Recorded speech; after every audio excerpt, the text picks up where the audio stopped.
Right back to get you on the right side, not the wrong side. It's the Boss and the Sauce Show. And we got my man Wham OG rolling with us today. And we're going over the Mid-American Conference College Football Preview 2019 right now.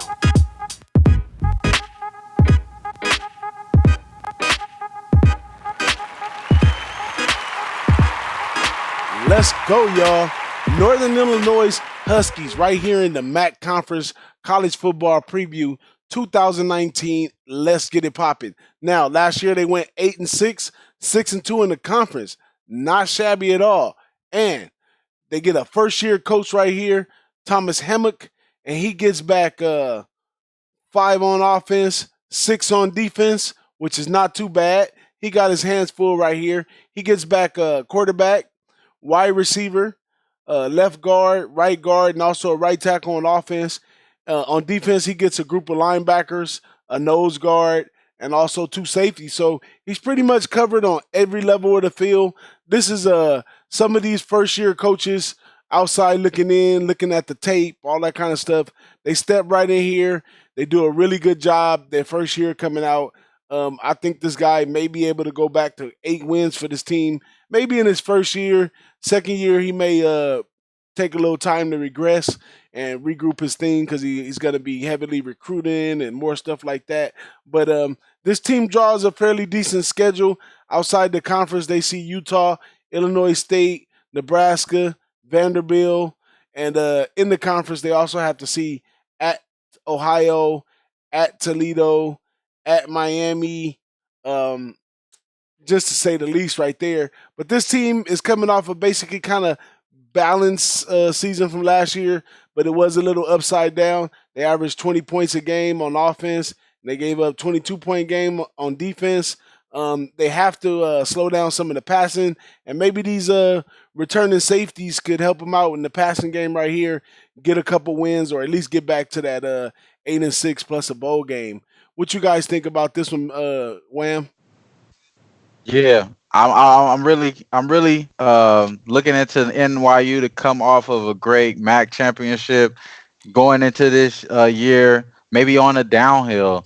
The reason being is because they're coming in with a running back coach from the NFL.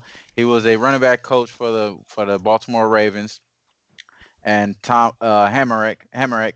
And if you look at him, he's going to be paired up with Trey Harbison, which is a pretty good running back. So he should have a good upside year.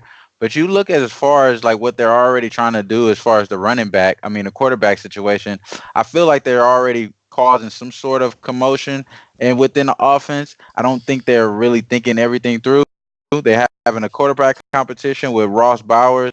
Right now, Childers already won the job. He already has a cohesion with a lot of the receivers, and he's more of the dual threat type of quarterback, which is Bowers. I believe he's there, and he has a pretty good arm.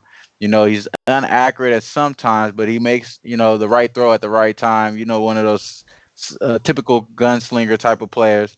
But I actually looking at this schedule, they go against Utah at Utah. You guys know exactly how that looks as far as the elevation with those type of games, and then they go back to back at Nebraska, another Power 5 conference foe, and they're one of the teams that's not that good, I would believe, as far as against the spread against non-conference teams. I didn't really look at it, but I want to say that's what I remember. But as far as this Northern Illinois team, I think they're going to have a down year. This is a first-year coach. They already got the MAC championship. They might be fed, bro. Yeah, I don't know. I'm gonna Go ahead, BigRagoo. go ahead. No, I was gonna say when he was talking about the down year. I'm just going to touch on the defense a little bit because you guys covered most of the stuff offensively and some of the defense. But one of the key components to the defense, they did win the MAC championship last year, and they were built pretty solid on defense. Matter of fact, they were number 1 against the run and number 2 overall in the conference. But they lose 2 All-Americans this year to the NFL in the draft, which they usually produce some pretty good guys on the defensive side of the ball. And they run a solid 4-3 front, and they're anchored by a couple of seniors at safety and a little young at the corner. So, they have some question marks there because they were 10th versus the pass, and overall, they still have this team projected to finish up pretty well near the top. But like Wham says, I got to agree with him there. I think they're going to finish towards, somewhere toward, south of the top. I'm Go ahead, I'm a little DJ. more optimistic for this team right here. I'll take a quote out the Lindley magazine right here. This is running back Marcus Jones, who's going to be leading the rushing next year. He says, quite frankly, it's the most I've learned in the 4 years I've been here.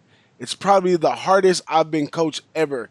Maybe this school has reached a plateau on the type of coaching that they bringing in here, and maybe this guy does a good job in this first year right here. Like I said, I could see him getting back to 8 wins or so this season. I'm totally optimistic of that.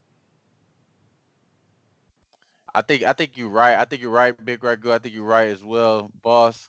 Especially Ragu, when you touch on their defense last year, they were actually one of those good teams to bet the under on. They're 5-9 for the under, hitting 64%, and a lot of that happened earlier in the season, and the market adjusted to them. That's what really ended up happening. I remember from us, Yeah. capping these games together. So I remember that. And as far as NIU, they probably could translate that same back on defense. I didn't really look into their defensive scheme because I seen there was so much going on offense that's going to fracture their team. I think their offense is going to really hinder them. That's what I think led to them, playing pretty well last year, is that they was able to score. I don't think that's going to happen this year. So they may be a good under team again. I, Yeah. Well, here's the thing. Here's the thing. You talk about a team that's coming off a championship season. We'll touch on it a little bit, then we'll move on to the next team. But they come off a championship year, right? And they got a first year coach. So that's kind of a weird look right there. So that tells you that the coach moved on. That was the head of the coach. He earned his position to move on to the A League or up and Right. at him a little bit. So and then the question marks on the defense. They got a new defensive coordinator, but they retained some of the same talent.